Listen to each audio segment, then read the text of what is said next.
Hello बच्चों, स्वागत है आप सभी लोगों का आपके अपने इस YouTube channel new life chemistry classes में।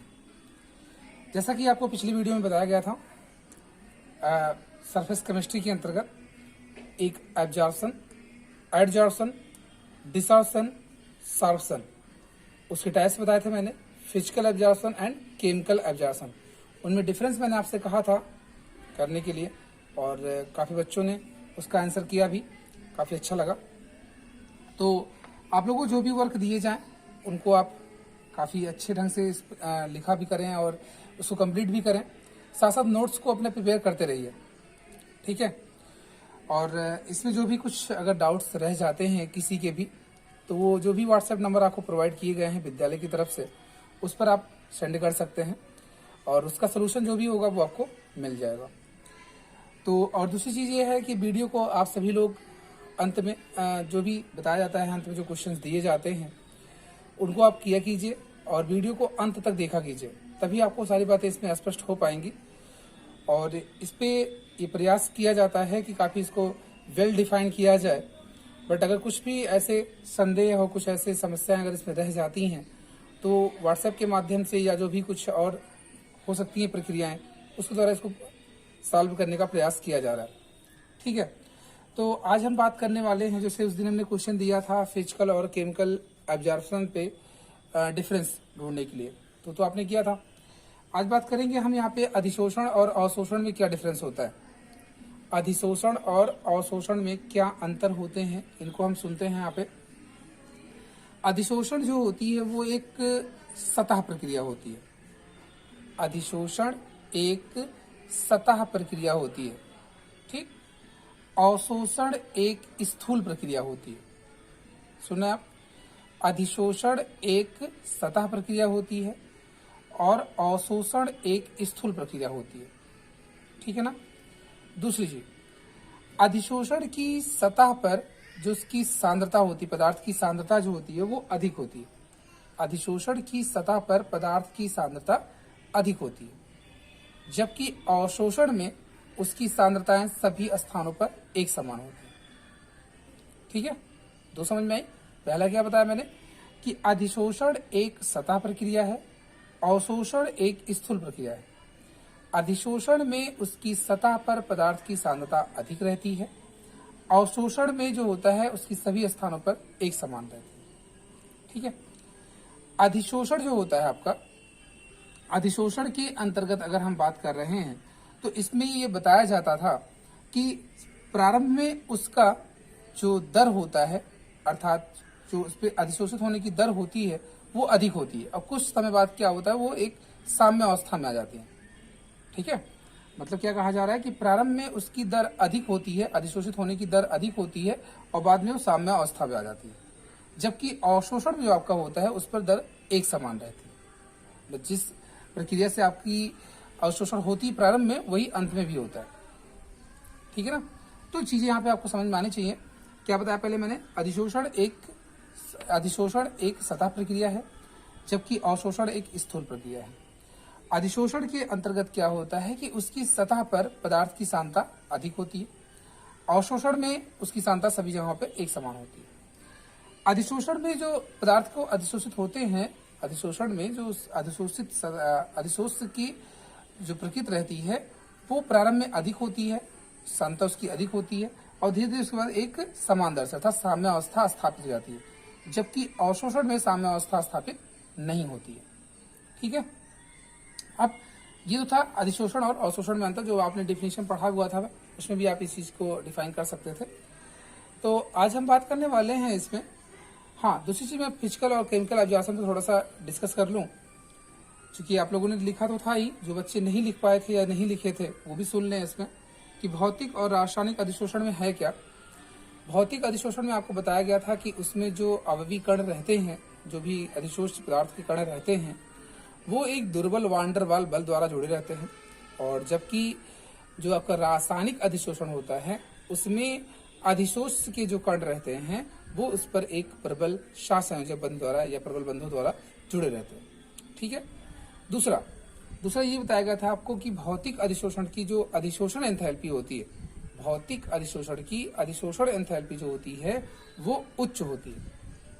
सॉरी, भौतिक अधिशोषण में अधिशोषण एंथैल्पी जो रहती है वो 20 से 40 अर्थात निम्न होती है और रासायनिक अधिशोषण में उच्च होती है। को स्पष्ट हुआ?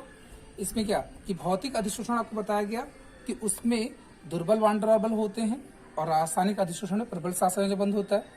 भौतिक अधिशोषण की अधिशोषण एंथैल्पी जो होती है वो निम्न होती है अर्थात 20 से 40 किलो जूल होती है, बताया गया था। और रासायनिक अधिशोषण जो आपकी होती है उसकी अधिशोषण एंथैल्पी उच्च होती है, ठीक है, जो आपको 200 से 400 किलो जूल पर मोल बताया गया था। फिर इसकी उत्क्रमणीयता की बात करें अगर हम, तो भौतिक अधिशोषण जो होता है वो उत्क्रमणीय प्रक्रम होता है, क्योंकि उसको बार बार आप रिवर्स कर सकते हैं। लेकिन जो रासायनिक अधिशोषण होता है वो अनुत्क्रमणीय होता है, ठीक है। वो कैसा होता है? अनुत्क्रमणीय होता है। फिर आपका अगला जो आता था इस पे अधिशोषक उष्मा जो होती है, अधिशोषण उष्मा जो होती है, मैंने तो अभी एंथैल्पी या उष्मा उसको निम्न या उच्च के रूप में आप एक्सप्लेन करते तो बताया था मैंने।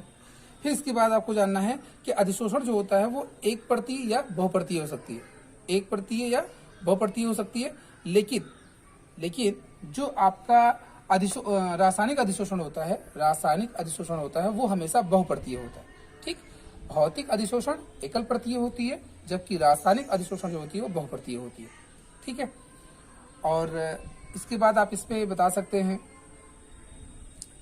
एक ताप का प्रभाव अगर दिखाना चाहें हम लोग, तो कम ताप पर जो होता है, कम ताप पर भौतिक अधिशोषण अधिक होता है, कम ताप पर भौतिक अधिशोषण अधिक होता है, जबकि रासायनिक अधिशोषण जो होता है वो सभी तापमान पर एक समान होता है। लेकिन एक ध्यान रहे यहाँ पे कि अगर एक निश्चित ताप से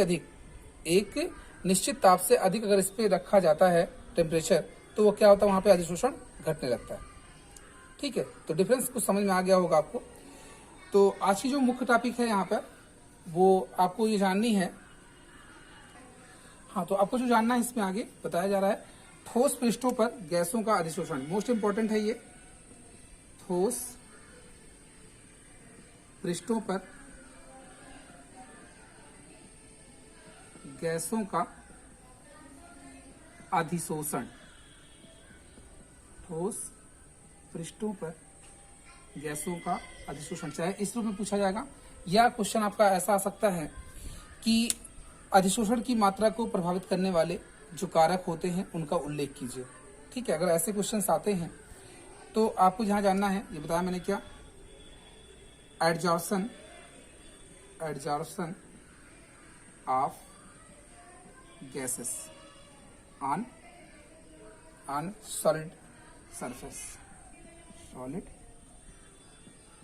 सरफेस, ठीक है, सरफेसेस को देख सकते हैं यहाँ पे, सरफेसेस क्या बताया गया, ठोस पृष्ठों पर गैसों का अधिशोषण, adsorption of gases on solid surfaces.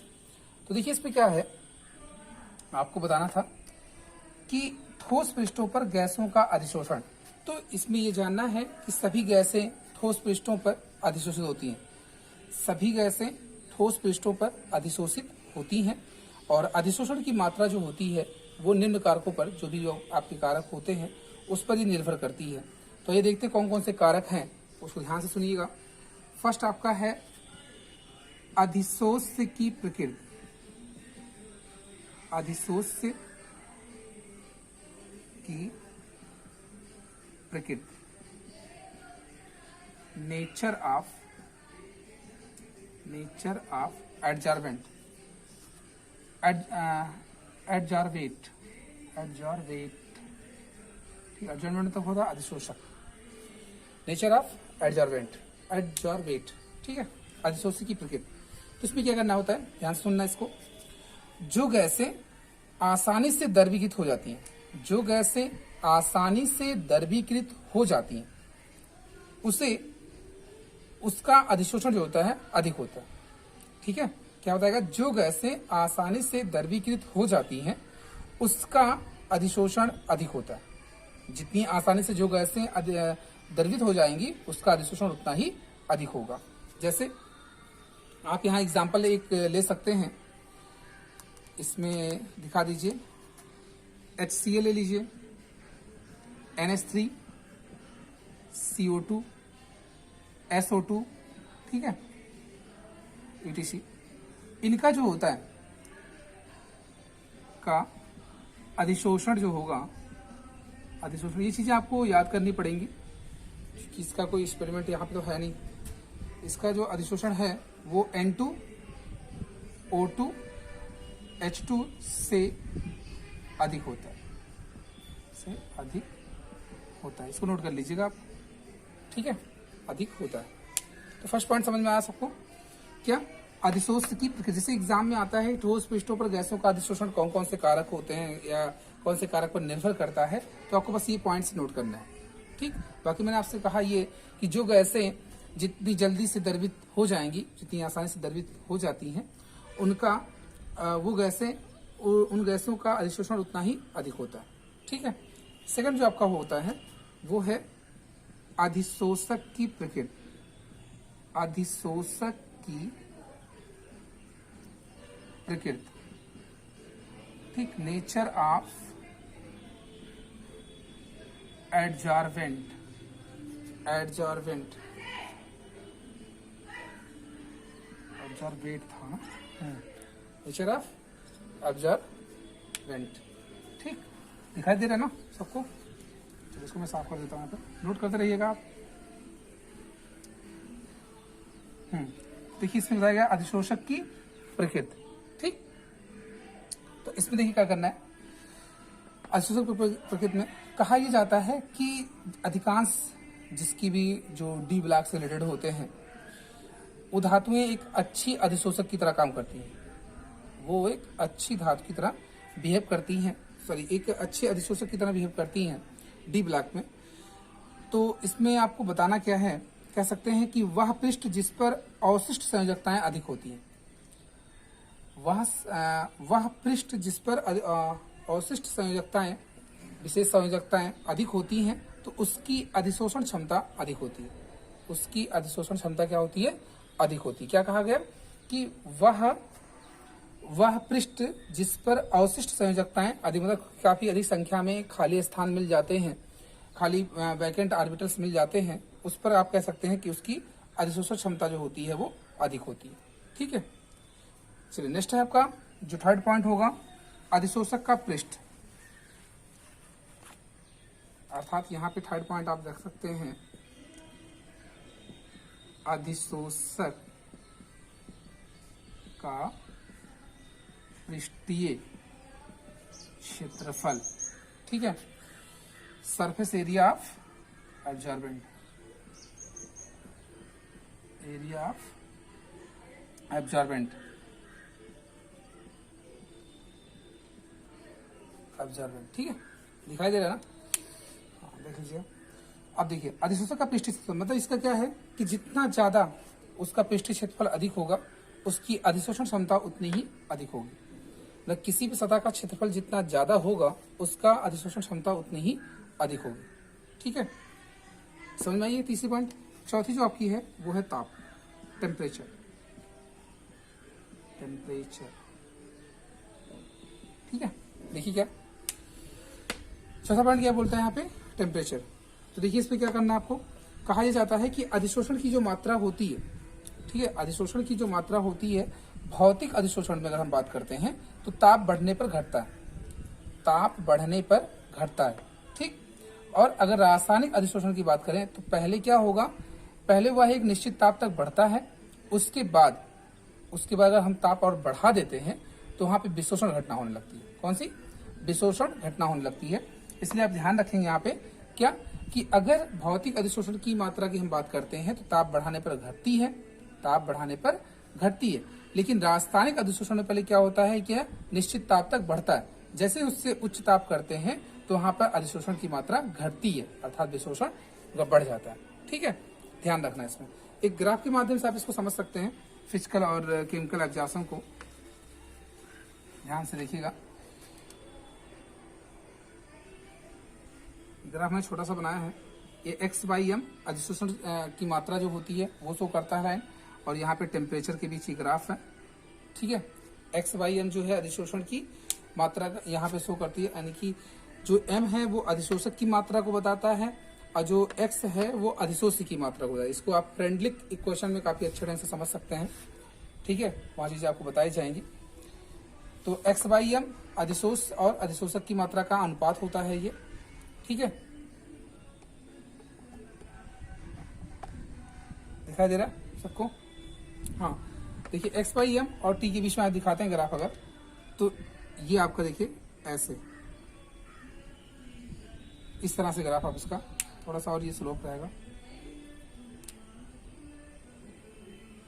ये ऐसा। ये किसका है? फिजिकल एब्जॉर्प्शन का, फिजिकल एब्जॉर्प्शन का है। और यदि आप केमिकल की बात करते हैं सेम फेज पर, तो टेम्परेचर को मेंशन कर रहा है।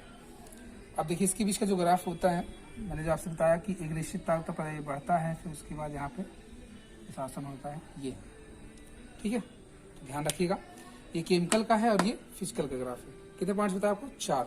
लास्ट जो आपका है वो दाब का प्रभाव है, और दाब के प्रभाव को आप यहाँ जो देखेंगे, दाब का तो हो चुका, हाँ दाब का प्रभाव देख लीजिए आप।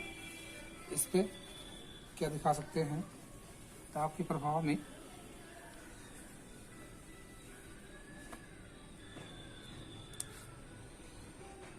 दाब का प्रभाव, effect of pressure, effect of pressure, ठीक है। देखिए इसमें क्या होता है कि अधिशोषण की जो मात्रा होती है, अधिशोषण की जो मात्रा होती है, उस पर अगर हम दाब के प्रभाव की बात करते हैं, तो दाब बढ़ाने पर अधिशोषण की मात्रा बढ़ती है। दाब बढ़ाने पर अधिशोषण की मात्रा बढ़ती है, और एक निश्चित दाब से जब उच्च दाब करते हैं, एक निश्चित दाब से उच्च दाब पर अधिशोषण की मात्रा निश्चित हो जाती है, मतलब उससे ज्यादा नहीं हो सकता है। जैसे एक निश्चित दाब से आप, एक निश्चित दाब आपने लगा दिया, अब उसके बाद अगर आप दाब चाहे जितना बढ़ाएं, अब उससे अधिक अधिशोषण नहीं हो सकता है। जब ऐसी स्थिति आ जाए तो वहां पर उस दाब को आप कहेंगे संतृप्त दाब। कौन सा? सैचुरेटेड प्रेशर बोलते हैं, ठीक है। बातें यहां तक स्पष्ट हो रही सबको? तो जो जो चीजें मैंने आपको बताई पांचों, ध्यान से सुन लीजिएगा फिर से सब लोग। पहले इसके पॉइंट से ध्यान रखिए। एक है पहला अधिशोष की प्रकृति, अधिशोष की प्रकृति। दूसरा था अधिशोषक का प्रकृति, अधिशोषक की प्रकृति। तीसरा था ताप, सॉरी सीक्वेंस में कोई दिक्कत नहीं है। अगला था पृष्ठीय क्षेत्रफल, पृष्ठीय अधिशोषक का पृष्ठीय क्षेत्रफल। और अगला था दाब, दाब का प्रभाव, ठीक है। तो मैं एक बार सबको फिर से एक्सप्लेन करता हूँ। ये पांचों पॉइंट्स आपको ध्यान रखना है। अगर एग्जाम में आता है तो बस पॉइंट्स से आपको लिखने के लिए कहता जाता है, बाकी अगर इसका स्पष्टीकरण पूछेगा तो आप बता सकते हैं। फर्स्ट क्या बताया अधिशोष की प्रकृति में, कि जो गैसें जितनी आसानी से द्रवित हो जाएंगी, जो गैसें जितनी आसानी से द्रवित होती हैं, उसकी अधिशोषण क्षमता उतनी ही अधिक होगी, ठीक है। एग्जाम्पल को जैसे मैंने HCl और NH3 दिखाया था, वो N2 और O2 से अधिक होता है। HCl, NH3, CO2, SO2, इनकी अधिशोषण क्षमता जो होती है वो किससे? N2, O2, H2 से अधिक होती है, ठीक है।